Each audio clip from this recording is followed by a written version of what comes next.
Hello and welcome to the show. We are here today taking a look at an age-old question.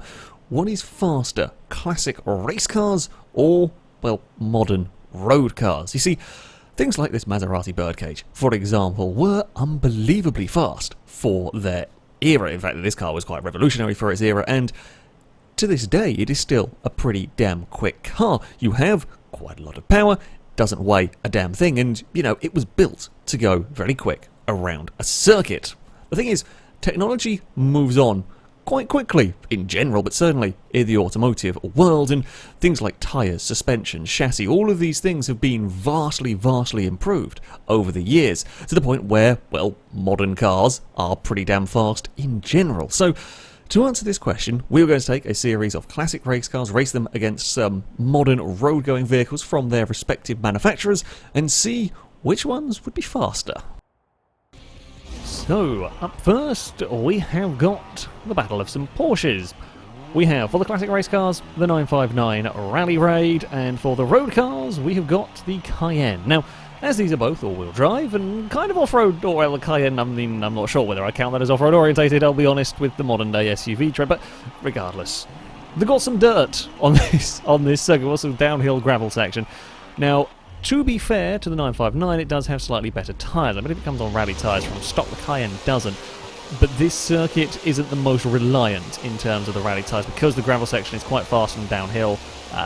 We're hoping that it shouldn't make too much of it. Of all the dirt sort of the scramble circuits, this is the one where tyres are least significant, if that makes sense. We'll see how it goes. There's a tiny little discrepancy there, but, you know, for the sake of some variety, we're going to roll with it. What have we got in terms of... well, speed is pretty even by the looks of it, actually, between me and a Cayenne. No, I don't want to be on the outside of the very big, heavy SUV. And actually very even in terms of running up the hill here. Do we have a dive? I mean, we're going to be much lighter in this than the Cayenne, so we should be better under brakes. We could probably have a dive to the inside at some point. There are very short gears on the... let's say relatively short gears on the 959. We didn't chop out coming up the hill through that section, so we should be okay. We're going to go side by side with the Cayenne. Oh, through that bit. Oh, very sideways for me. That's not good. We're going to get a boot from the pink machine. It does look like his 959's leading the way at the moment in all of this. I didn't want third gear through that. The Cayenne's got much better run than me. I don't want to be on the outside for the final corner, if I can help it. Not that it's actually going to matter, because the Cayenne's well ahead of me. Come on, 959. I love the Rally Raid. In fact, it's an awesome car. I've never really got on with it in terms of driving it in Forza. It's always been a bit of a pain in the arse. It's always been a bit difficult to make what I've found anyway. It's been a good PR stunt car, because you can give it a massive engine and it's good everywhere, but... yeah, I never really liked it to drive all that much. I've not had a good start to this race. Despite the fact 959s are leading, I'm definitely not. Well, we're hopefully going to have a fight. We'll hopefully move up some positions. Or that was a big old explore off towards the wall. We're going to try to get to the inside. We've had a good run this time, so we have got the run to the inside here of one of the vehicles. We're gradually catching to the car ahead. Not going to be within a dive bomb range, though. Up here, just take that corner nice and sensibly. Don't slide. Now, slide the cars around, you're going to lose a huge amount of time. You don't want to be doing that. Yes, in real life on gravel, you can slide. It doesn't matter. This is Forza. In Forza, sliding is slow at the end of the day. Oh, I so nearly missed that checkpoint, having hit the bump. So nearly missed the checkpoint. We're trying to get alongside now at the pink machine. We're going to cut back underneath, but I just don't have... The Cayennes have so much more stability than we do. That seems to be the difference. I chuck the car into some of these corners, the back end just wants to let go. And the Cayennes don't really get that.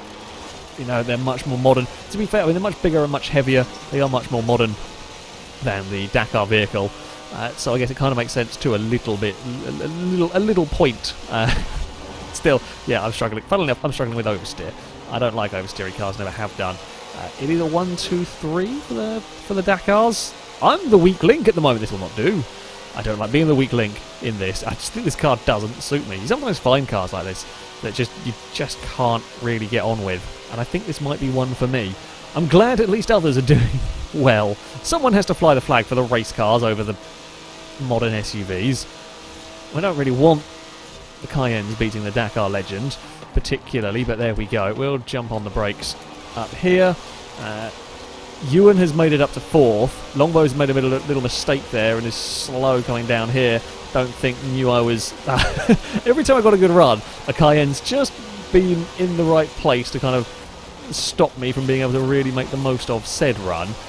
Can I have a look through this next corner? So this is where just a slider, but you actually see everyone's really having trouble with the sliding in the Dakar cars. Impega has stolen a nice little lead up there. It doesn't... overall, barring some big shenanigans, Cayenne's moved up into 3rd now. The Dakars, when it goes right for them, they are slightly quicker, but they are less stable. There's been some bumping, and Ewan almost ended up in the wall as the Cayennes were fighting their way past. Longbow's had a huge dive at turn 1. We are going to have a good run on the exit. I don't want to lose momentum here, battling with a teammate, essentially. We've got a good run here. Can we get past Longbow as well on the run up the hill? Now, I expect Longbow will defend into the next braking zone. Ewan's got to be careful, doesn't get past. I didn't know which way that car was going. I assume they were moving across to the inside. They're going to cover the inside here. We're going to look to try and make this one stick a long way round. It has not worked. Ewan's going to cut underneath. This is where there's just a huge din of noise from the Dakar vehicles through there. Not got this one done whatsoever. I'm taking it really risky with that checkpoint. Big risk across the jump as well. Huge oversteer moment for me. We're going to lose out to the white Cayenne, although I'm going to duck underneath it here. Didn't want 3rd gear through that section. We're all so busy. We're so busy looking forward, I wasn't really looking back to defend properly, so we've lost a place in all of this. Ewan's fallen back as well. Danger Man is having a torrid time with that car. We're out wide. I wanted to get back across, but I couldn't because there's a Cayenne in the way. There is Ewan. I was looking for the shadow almost to see where Ewan's car was. Oh god, this is a iffy place to be. Don't want to be on the outside at turn 1. Thankfully, we kind of pin Squibby's car down to the inside, makes it slow on the exit.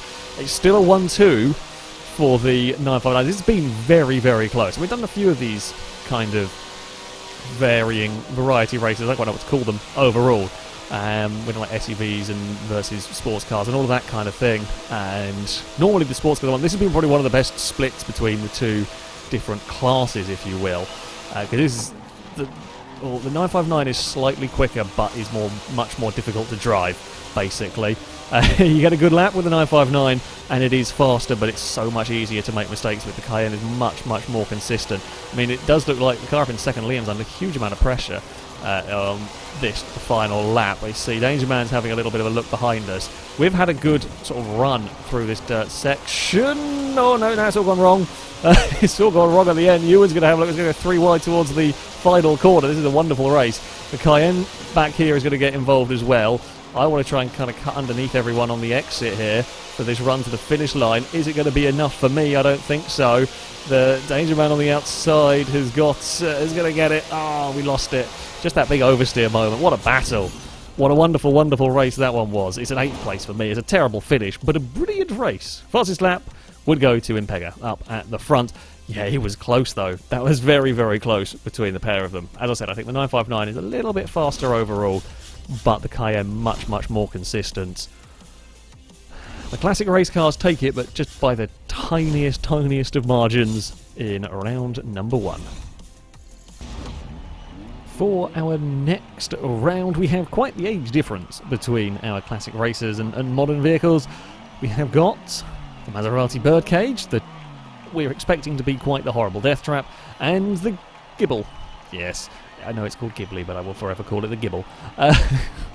A much, much more modern vehicle. Now, the bathtub that we are driving is notoriously difficult. It is 250 horsepower in a 1,300 pound car. It is unbelievably light, this thing.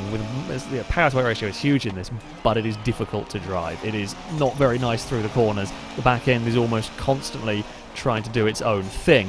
Well, I mean, the modern Maserati is bigger and heavier and understeers a fair bit, but of course, it has modern brakes, it has modern suspension and modern chassis and all of that. I mean, the Birdcage is a beautiful piece of engineering, apart from the back. The back is a bathtub. But the rest of it is a beautiful piece of engineering. Oh, God, do I have a look there? Probably not a good idea. I feel like we might be in trouble with these bird cages. Although this is where it comes in. Just the sheer speed of the car. It is very, very quick accelerating. That's what 250 horsepower and absolutely no weight will do for a car. We're on the outside of the final corner, but it doesn't matter. There is the drive. The thing is, I've got to keep it all together. I've got to keep it pointing in the right direction. I can't afford to make a mistake. Liam is here with another one of the bird. I forget how phenomenally fast this car is. Okay, I say that, you know, yes, it's not modern day hypercar standard, but for what it is ridiculous. Oh, but it is scary to drive. Like that, for an example, and here comes Longbow. If you hear a little bit of squeaking in the background, don't worry, Ruby's found a squeaker from a cat toy and is having fun with it. So that's what it is. Honest, it's not birds outside. That's Ruby finding a toy. Longbow's found a way past. The thing is, Longbow can do that, and I don't really mind. Because, well, goodbye. I'm just going to go and do that. The other bird cages are on their way here. I think those gibbles are going to really, really struggle because they're about to get swamped. Like, actual lap time wise, I don't think it's very different to what the bird cage can do, but it's the whole trying to overtake, because it will lose out so much down that main straight. And then we get to these corners and it's just going to get stuck in traffic. Well, now, when it's Longbow versus me on our own, that's, I say, fine, because we pull away, Longbow has clean air to catch up. But now Longbow's stuck in a huge amount of traffic, then it's not quite so helpful. Ruby, are you having fun over there? That's all I can bloody hear. New racing driver excuses going on. Now, Liam is throwing it to the inside through there as we spin the wheels trying to get going up the hill here. See, I'm not very comfortable with this kind of a car. It really doesn't suit my driving style. So the 959 didn't necessarily. This really, really doesn't. It's so sketchy. Liam has found a way to get through. I thought Liam was the one with the livery on it. I must have just misread the nameplates going on. I mean, what we've got to be able to do to get turn one. Oh, I mean, the important thing is as well that we don't crash out our pseudo teammates. Oh, that's a little brush on the wall. Well, Liam took out the fence on the way through. Can we? Oh, that's a really, really brave line going through there. That's super easy to miss a checkpoint. You do that. You'll be quick, but you also run the real risk of missing a checkpoint and getting into a lot of trouble. Liam got a wheel up on the curb there, which is not ideal. Ruby, do you mind? Can't really. I'm in the middle of a race. Typical, she found it now. Yeah, I've not got the pace quite with these vehicles, and I'm happy to admit that one. It really is just not my sort of car. Gliska's up in 4th is the highest placed. I can't speak of the Gibbles. I mean, there's not huge gaps going on in this one. We dive under brakes in towards turn 1. Impega's there having a look to the inside. Not really close enough to actually make much happen there. Our turn to wipe out the fence on the way through. Lost a little bit of momentum. Well, you'll lose a little bit of momentum clonking the fence, but we actually did have a good line, a good run through there regardless. Liam clonked the fence through the next bit. Ruby's just moving around with the squeaky toy now. Bloody hell, Ruby. Impega's going to have a look. We're going to have to cover. I mean, we're starting to have our own. This is just a straight up fight now for a second place in a race. We're sort of forgetting a little bit about the rest of the thing going on here. I won't. If it looks like we're going to start getting in trouble from one of the Gibbles, we will just let the Birdcage go, because we're kind of a team here. But I do want a second place in this one. Not quite got the speed. I think Ewan was driving one of the Birdcages. I think has had a tough time. I mean, that's the thing with these. If you get it wrong, if you get in trouble, can we make this one stick on the outside? Go around the outside of 2 corners is difficult to do. No, don't have the grip. Don't have the grip or the bravery to make that one work. We're right on the bumper again through the next corner. Come on. Come on. Try and make the most of a pass if we can. No, we can't quite do that here yet. It's going to be a dive. No, I haven't got the confidence in the car to make this one work. We're going to slide in. Pega got a big oversteer moment. There might be an opportunity here. We may be able to have a dive at the final corner on Impega. Impega covers the inside as expected. I got a wheel on the grass. Can't do it. We cannot make a pass work against Impega. We will have to settle for 3rd. It's good, good race. It was a good battle for these top 3 positions. We all crossed the line in 3rd in the end. It's very much been victory for the Birdcages. Ewan had difficulty. They are horrible cars to drive. I had no pace in that vehicle whatsoever, but we had a good place on the grid. This round, much more conclusive indeed. Victory goes to the classic race cars. Up next, I move to driving the road car. We have got some Audis to go racing. We have an R8 V10 and we have the S1 Quattro. Now, the Quattro is going to be a curious one. Of course, both of these cars are all-wheel drive. I can't remember how difficult Quattro to drive. Sometimes the rally cars in Forza can be a little bit of a pain.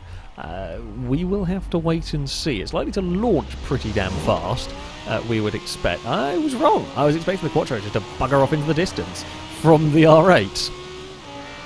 Nope. Okay. Well, that's not quite happening. And the R8 has more power, and I would presume is heavier. Oh, the R8's quite lively, actually, through these corners. Fair enough. Fair enough indeed, as we round the next corner. I think there might be a little bit of mess up with who's in what. I think we've got 4 Quattros we should have. Regardless, might be slightly less in the way of the Quattros, but there we go. They have the Quattros have kind of worked their way to the back, and well, aside from Gliskas, who is not too far back. Oh, got to the back. I didn't realise Liam was quite going to be braking that much through there. Do we have a look to the inside down here? Oh. We could have maybe been a little bit more decisive on that one, actually. I kind of that was a bad attempt by me. It was a very half-assed attempt at an overtake, really. If I'm going to go for the pass, go for the pass. I kind of backed out of it when, yeah, that was a bit iffy from me, but there we go. I feel like the R8 here in this one is looking like it is just a little bit faster. Overall, Ewan's had a big moment. Ewan's had a very, very big crash. I've had to have a huge lift through all of this. Oh. Okay, well, I wasn't even intending on going for an overtake through there. We will get past the Quattro here. Yeah, Ewan did very well to actually get away with that. Oh, I've got a slide. Just going to find a way back past. No, that was a good opportunistic move. The R8 doesn't quite turn in as well as the S1 Quattro, but we just outrun it down these straights. We outrun it down the straight, and in general we're better through the corners. We seem to have a little bit more grip, certainly at this. I think maybe the suspension is helping us as well. The Quattro being on much softer suspension, not quite able to deal with some of these corners in the same way that the R8 supercars are able to. Come on, yeah, through here. I mean, we have very, very much got R8s at the front here. Unlike the previous round where there's a little bit of a mix, this is Gliska has actually got back past Danger Man behind us. I think Gliska's really flying the flag for the Quattro here. We've got a good run. Is Ewan going to defend into turn 1? No, but he's maybe going to overrun turn 2. Oh, we're still looking. Unfortunately, we kind of just crisscrossed at a bad point. We're going to get underneath here. If we can get it stopped, which we do, that will promote me up into a spot on the podium. Can I chase down Liam and Impega? They're having a big old battle for the lead here. Danger Man still fighting away with Gliska trying to get that 5th place. I mean, we can get 1st to 5th with the R8s. In this one, it does very much look like it is going the way of the modern supercar, so to speak. We'll dive into here, be neat and tidy through that section. We made a little bit of ground on the pair ahead. I mean, we're going to make ground on them if they're fighting one another as hard as they are. We've only got a couple of laps to really do anything, though, and let's not make any silly mistakes. Let's not miss a checkpoint or anything like that. Oh, that's a wheel on the grass through there. We pulled a little bit of gap to Ewan. Yeah, well, actually, okay, no. Tried to be sneaky. I say tried to be sneaky. I tried to just, I guess, kind of cut the corner a tiny bit too much there. There's only a little bump on the wall, amazingly. We only lost a couple of tenths. It could have been a lot worse, that. Could have really been a lot worse. I like this R8, actually. It's nice to drive. It's kind of more rear-wheel drive bias than I was expecting it to be. It slides about a lot more than I was expecting from an all-wheel drive supercar like this. I thought it would kind of just be, it'd be understeery and stuck to the road. That's normally how they go. This sort of car, but like through there, for example. Oh, I have overdriven that one. I'm pushing too hard trying to catch up to the leaders, but I shouldn't really have been bothering. That was a little bit silly by me. Liam has gone and got the lead away from Impega. We're going to be side by side with Ewan down there. I think we will eventually come out of this on top, which we do. Yeah, that'll promote me up into third once more. Don't go hell for leather chasing after the leaders. It's not quite worth it. I've got the speed to keep with them. I just didn't have the speed to gain on them. And in trying to find the speed to gain on them, that's when I made silly mistakes. So it's not worth that. At the end of the day, we will slow the car down for turn 1. Maybe we can go for a fastest lap on this, the final lap of the race, if we can keep everything good around here. That's the hope. The fast kink is always an interesting one, especially when you're in a car like this, kind of an unupgraded but very fast vehicle. We don't have super grippy tyres on this. Well, there's some downforce, but not as much as you might be perhaps used to around here. No, that's still too much. Little too much. I don't think it really cost us crazy amounts in terms of time there. It's almost worth a go. If we're going for a fastest lap, we know we're going to have to be very quick. Liam does seem to be very fast with this car. We will duck our way through these next couple of corners. And then it is just a run to the finish line here. For the R8s, it's very much been victory for the R8s. They are unbeatable. Certainly around the track. I think in general they're not going to get... And the Quattro's just not quite good enough. The Audi is faster down the straights, faster accelerating, better launching, and on the most part better handling. Not by a crazy large amount, but it is on the most part the fastest of the Quattros. Down in 7th, a 104.8 is a pretty good lap time actually. It's kind of up there, but it's kind of only just really. Liam absolutely flying with that car. Yeah, definitely victory to the modern cars in this one. And finally, we head to the Bamborough Coast Circuit with, well, we're back to Porsches, but some rather different ones. We have got the 917 versus the 911. Now, in general, the theme of this has been the classic race cars have been very quick and very difficult to drive. That is probably going to be epitomised in this particular race. We expect the 917 to be brutally fast down the straights, but it's going to be a handful. Oh, there's also a little variety in the 917s. Some people didn't have the LH, so there is the Pig in this as well. Good God, they are fast off the line. But do they have the grip through the corners and the stability and the composure that the 911 has?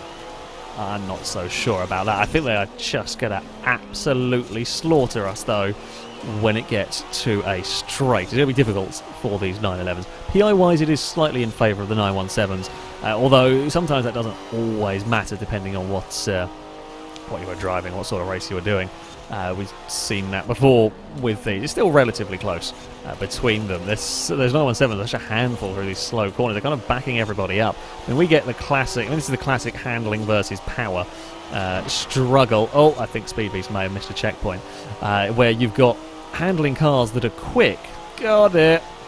Oh, Liam went across. Stevie would have no idea. Uh-oh, that's caused some mayhem for all of us. Yeah, so Liam went across the inside. Stevie was just carrying so much speed down there. Liam wouldn't necessarily know or be able to see with all the cars around. So that's just unfortunate timing for everybody involved there. We are going to get to the inside. I mean, it's not very often you get to overtake a 917 at the end of the day. They were, shall we say, rather dominant for their era. In one guise or another, whatever class, they kind of won everything. I mean, look at the gap we can pull in just a couple of corners. I mean, that's modern tech for you. It's going to come soaring up the inside, but it's never going to get stopped or turned up here, I don't think. We'll duck underneath, and I will take that position back. I mean, both these cars are rear-wheel drive. Traction in the 911 is pretty damn good. I will give it that. We're not having too many issues with this. It is very much... I mean, Impeg is the highest placed of the road cars. Oh, God, I nearly did exactly what Liam did. It's easily done. That speed difference is insane. Now, if we'd gone to, the Ambleside Street Circuit or maybe one of the Edinburgh Street Circuits, you may see a slightly different result, but that speed difference is unbelievable right there. That is absolutely crazy. Stevie's got across to cover the inside. Doesn't matter because that car just can't get turned. It just can't keep control of it. But also, in some regards, it doesn't matter to me. It doesn't matter to Stevie all that much, because sure, we'll lose some time, but then we're going to come here, and then it's off. I mean, these are, as I said, there's about, what, 15 PI difference between these, maybe 20. That's ridiculous. I want to duck underneath it. I mean, I could. We've slightly made a mess of that one. It's not going to matter. Even if we duck underneath it, it's still going to completely and utterly bugger off down the straight. That's so fast. Just watching it piss off into the distance. The 911s might get completely whitewashed in this, depending on what Stevie can do with that car. I mean, I'm trying to catch up just for honours amongst these cars. Oh, Stevie made a little mistake running a smidge wide. I mean, Pega's not that far back, and this is the thing, like actual lap time, we're probably not that far down in some ways, considering, you know, that was the dominant car of the era, and we're in a mid-spec 911, modern 911. You know, not crazy far away in some places. Stevie's still around fighting with Lee. It's just, you're going to get, you know, even if I can close up massively, and I have an amazing run through this final section, we might even get to the inside of it, which we do. Can we just put a tow rope around me?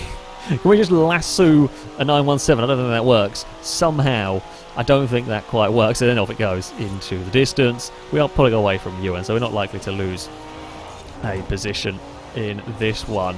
That will bobble the curb on the inside there. There's a big gap at the front. Liam is to the inside of Stevie, makes that pass stick. Can we join in the fun? No, I think we're too far back, really, to do all that much. Oh, Liam's actually got a little bit wide through there. I mean, we'd have to be ahead, even if we were ahead of the 917, now it doesn't matter. Because that thing is so quick down that start-finish straight, it's just completely and utterly irrelevant. We tried. We're doing our very best here. We're doing our very best indeed. I mean, I might be able to make a sneaky pass on Liam's stick here if he fights too much with the 917. We duck underneath it. We'll move up to 7th briefly. And all I can do is make life a tiny bit more awkward. It's off. I think it's safe to say the classic race cars, they have won. They have definitely won this particular round. As I said, a different circuit. You may all see a difference, very much like we might have seen with the Audis. Good God. Okay, so the Pink Pig was, I think, faster. That may be a bigger difference than we were quite anticipating. The LH, I didn't realise the Pink Pig was going to be that much quicker than those around it, but we were expecting that to be much more similar. Regardless, the classics are much faster with that one. The 911 was nice to drive, but we were utterly slaughtered.